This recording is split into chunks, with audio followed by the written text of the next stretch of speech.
Hello guys, welcome to my channel. আজকে তোমাদেরকে একটা দারুণ সুন্দর জায়গার সন্ধান দেব। একদিনের জন্য মাত্র 1000 থেকে 1400 টাকার মধ্যে থাকা খাওয়া সমেত যদি তোমরা একটা সারাদিন খুব সুন্দরভাবে কাটাতে চাও, তাহলে অবশ্যই চলে এসো এই সুন্দর জায়গাটাতে। দেখে কি মনে হচ্ছে, আন্দামান টাইপের লাগছে না? কিন্তু অ্যাকচুয়ালি এটা কলকাতা থেকে মাত্র 100 থেকে 110 কিলোমিটার দূরেই অবস্থিত মৌসুনী আইল্যান্ডে। তবে তোমাদেরকে একটা কথা বলতেই হবে যে যারা যারা ট্রাভেল ব্লগাররা বলছো কলকাতা থেকে মাত্র 3-3.5 ঘন্টার মধ্যে নাকি এখানে পৌঁছে যাওয়া যায়, দয়া করে তোমরা এই সমস্ত ভুলভাল কথা শুনে বিভ্রান্ত হও না, কারণ যথেষ্ট টাইম লাগে। তো আমরা সকালবেলা চলে গেলাম শিয়ালদা স্টেশনে। শিয়ালদা স্টেশন থেকে তোমরা নামখানার উদ্দেশ্যে ট্রেনের টিকিট কাটবে। এখানে ট্রেনের টাইম থাকে 7টা 14। তারপরেও অনেক ট্রেন থাকে, আগেও অনেক ট্রেন থাকে, কিন্তু আমরা 7টা 14 ট্রেনটা টিকিট কেটেছিলাম এবং এটা গিয়ে পৌঁছাবে প্রায় 10টা 10। তো তোমরা মোটামুটি 7টার আগেই স্টেশনে পৌঁছে যেও এবং এখান থেকে অনেকগুলো স্টেশন পার হতে হবে তোমাদের, প্রত্যেক স্টেশনেই ট্রেন দাঁড়াবে। তারপর তোমরা পৌঁছে যাবে 10টা 10-এ নামখানা স্টেশনে। ট্রেনের টিকিটের ভাড়া ছিল মাথাপিছু 25 টাকা। এবার তোমরা এই নামখানা স্টেশনে নেমে দেখবে অনেক টোটো দাঁড়িয়ে থাকে। তো এই টোটোগুলোকে তোমরা যখনই বলবে যে তোমরা পাতিবুনিয়া ঘাট যাবে, কারণ এখান থেকে আমাদের পাতিবুনিয়া ঘাটেই যেতে হবে, তখন তারা খুব বাজেভাবে টাকা ডিম্যান্ড করবে। কিন্তু আমরা গিয়েছিলাম পার হেড 60 টাকা করে। তো এছাড়া যদি তোমরা রিজার্ভ করে নিতে চাও, তো সেক্ষেত্রেও দামটা তোমরা একটু বুঝে শুনেই বার্গেটিং করে নেবে, কারণ এরা ভীষণ বাজে রকমভাবে খুব বেশি বেশি দাম চায়। তো সেইভাবেই তোমাদেরকে এগোতে হবে। আমরা 60 টাকা করে দিয়েছিলাম। তাহলে বুঝতে পারছো যে ট্রেন থেকে প্রায় 3 ঘন্টার বেশি জার্নি করে তারপরে ওখান থেকে নেমে আবার প্রায় 45 মিনিট আমরা টোটো করে এসে তারপরে পৌঁছাবো পাতিবুনিয়া ঘাটে। আমরা যখন ঘাটের কাছাকাছি এলাম তখন প্রায় 11:30টার কাছাকাছি সময় হয়ে গেছে। তো আমরা যাওয়ার ঠিক কিছুক্ষণ আগেই একটা নৌকা ছেড়ে দিয়েছে, তো এই কারণে আমাদের কিছুক্ষণ দাঁড়াতে হলো। তো নৌকার এখানে টিকিট প্রাইস পার হেড 10 টাকা করে নেবে, আর এই ঘাট পেরোতে সময় লাগবে 10 মিনিট।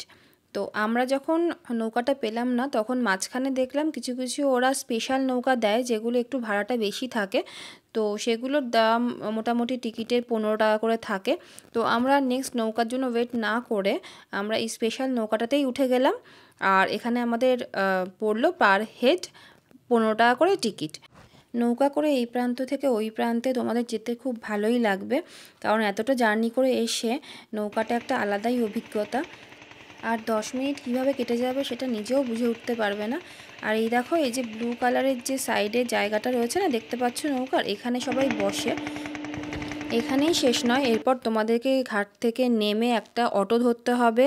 সেখানেও প্রায় 20 থেকে 25 মিনিট তোমাদেরকে যেতে হবে এবং ভাড়া পড়বে পার হেড 35 টাকা। এর থেকে বেশিও চাইতে পারে, কিন্তু আমাদের নিয়েছিল পার হেড 35 টাকা। অটো থেকে নেমে তারপরে আমরা এই মেন জায়গা যেখানে আমরা থাকবো সেখানে পৌঁছে গেলাম। ঢুকেই দেখো বাঁদিকে দেখতে পাচ্ছি বাথরুম, মহিলা পুরুষ লেখা। এটা বেসিক্যালি কমন বাথরুম। যারা তাঁবুতে থাকবে, মানে যারা টেন্টের জন্য বুকিং করবে, তাদের জন্য কিন্তু কোনো পার্সোনাল বাথরুম নেই। তাদের জন্য কিন্তু একটা কমন বাথরুম রয়েছে। আর যারা টেন্ট ছাড়া কোনো মাড হাউস, এরকম যে মাড হাউসগুলো আছে, এই মাড হাউসে থাকবে, সেটা এসি হোক বা নন এসি মাড হাউস যাই হোক, তাদের জন্য কিন্তু আলাদা করে বাথরুম থাকে। আমরা যে ক্যাম্পটায় ছিলাম তার নাম ছিল তাসের ঘর। তো ঢুকেই প্রথমে তোমাদেরকে কিছু ফর্মালিটিস মেনটেন করতে হবে, যেমন আইডি কার্ড দেখাতে হবে এবং কিছু তাদের ফিল আপ করার থাকে। সেই সব করার পরে তোমাদের ঢুকতে দেবে তোমাদের যে বুকিং করা সেই রুমে। তো আমরা নিয়েছিলাম এসি রুম আর এসি মাড হাউস যেটাকে বলে। এখানে দেখো বাথরুমটা বেশ পরিষ্কার পরিচ্ছন্ন ঠিকঠাকই ছিল। আর তারপরে দেখো সাইডে একটা খুব সুন্দর বেসিন রয়েছে, আর বেসিন থেকে উপরেই দেখো একটু আয়না রয়েছে, আর এখানে ঘড়ি রয়েছে, এসি, পাখা, মোটামুটি যা একটা ঘরে দরকার হয় সব কিছুই রয়েছে। ঘরটা খুবই ছোট। ঘরের জানলাটা দেখো, কাঠের জানলা, ঠিক যেরকম ওই মাটির ঘরে থাকে সেরকম টাইপের। তারপরে গিয়েই আমাদের ওয়েলকাম ড্রিঙ্কস দিল, ডাবের জল। তো এই ওয়েলকাম ড্রিঙ্কস থেকে সন্ধ্যের স্ন্যাক্সের পর রাতের ডিনার, আর পরের দিনের সকালের চা আর ব্রেকফাস্ট পুরোটাই কিন্তু আমাদের প্যাকেজের মধ্যে ইনক্লুডেড ছিল। তো এখানে খুব সুন্দর সুন্দর তাঁবু দেখতে পাবে তোমরা। এই যে উপরের পোর্শনটা লাইন দিয়ে যা দেখতে পাচ্ছ, ভিতরে কিন্তু সবই তাঁবু রয়েছে। যারা যারা তাঁবুতে থাকতে পছন্দ করো তাদের জন্য খুব ভালো একটা জিনিস হলো যে তাঁবুতে তারা শুয়ে শুয়েই সমুদ্র দেখতে পাবে, মানে তাঁবুর থেকে একদম কাছে সমুদ্র। আর এখানে খুব সুন্দর হ্যান্ডমেড জিনিসপত্র থাকে, যেমন হ্যান্ডমেড লাইট তো তোমাদের দেখাচ্ছি, হ্যান্ডমেড বেসিন দেখেছি খুব সুন্দর, এরকম অনেক কিছু আছে। তারপরে দুপুরে লাঞ্চ করতে চলে এলাম। লাঞ্চে ছিল ভাত, ডাল, একটা তরকারি, আলু ভাজা, চিংড়ি মাছের মালাইকারি, কাতলা মাছ, চাটনি, পাঁপড়, এগুলো সবই প্যাকেজের মধ্যে ইনক্লুডেড। শুধু ডিমের অমলেটটাকে আমরা এক্সট্রা নিয়েছিলাম, ওটা আমাদের তার জন্য এক্সট্রা চার্জেস দিতে হয়েছে। এরপর তোমাদের দেখাবো সন্ধেবেলা মৌসুনী আইল্যান্ডটা ঠিক কেমন থাকে। তোমাদের আরেকটা কথা বলে দিই, তাঁবুতে যারা যারা থাকবে তাদের তাঁবুতে পার হেড 1000 টাকা করে পড়বে, এবং যা যা আমরা খাবার দাবার দেখাচ্ছি সব কিছুই কিন্তু ইনক্লুডেড। যারা এসি মাড হাউসে থাকবে তাদের চার্জেস পড়বে পার হেড 1400 টাকা করে, আর যারা নন এসিতে থাকবে তাদের পার হেড পড়বে 1200 টাকা করে। শুধুমাত্র এই দামগুলোই চেঞ্জ হবে, মানে এসিতে 1400 টাকা, নন এসি রুম হলে 1200 টাকা, আর তাঁবু হলে 1000 টাকা। খাওয়া দাওয়া কিন্তু প্রত্যেকের ক্ষেত্রেই একই থাকবে, মানে সকালবেলা যাওয়ার পর ওয়েলকাম ড্রিঙ্কস থেকে শুরু করে দুপুরবেলা লাঞ্চ, তারপর সন্ধ্যাবেলা তোমাদের থাকবে চা এবং কিছু স্ন্যাক্স, আর তারপর রাত্রিবেলা ডিনার। তারপরে সকালবেলাও তোমাদেরকে চা এবং সঙ্গে লুচি আর যা যা ব্রেকফাস্ট থাকে সেইগুলো সব কিছুই কিন্তু খাওয়া দাওয়া একই থাকবে। দেখতে দেখতে সন্ধ্যা নেমে এলো, তো সন্ধ্যের দিকে ভাবলাম একবার ঘুরে আসি সমুদ্র সৈকতে। তো সন্ধ্যের দিকে গিয়ে একটু টুকটাক ছবি তুলতে শুরু করলাম, আর সন্ধ্যেবেলার ভিউটা জাস্ট অসাধারণ ছিল। দেখো শুধু ভিউটা কি দারুণ, দেখলে মনে হবে ওখানে তাকিয়েই থাকি, এত সুন্দর দেখতে ছিল। আর যারা একটু নিরিবিলি পরিবেশ পছন্দ করো তাদের তো মারাত্মক সুন্দর লাগবে। স্পেশালি এই সন্ধ্যেবেলাটার কথা বলছি, তার কারণ হচ্ছে রাত্রেবেলার দিকে এটা অনেকটাই অন্ধকার থাকে, তো রাত্রিবেলা যাওয়াটা মনে হয় না খুব একটা ভালো লাগবে তোমাদের, রাত্রিবেলা এত অন্ধকার, কিন্তু সন্ধেবেলার দিকটা কিন্তু অসাধারণ সুন্দর লাগে। আর এই উপরটা দেখো, এই উপরে লম্বা করে লাইন দিয়ে তাঁবু রয়েছে।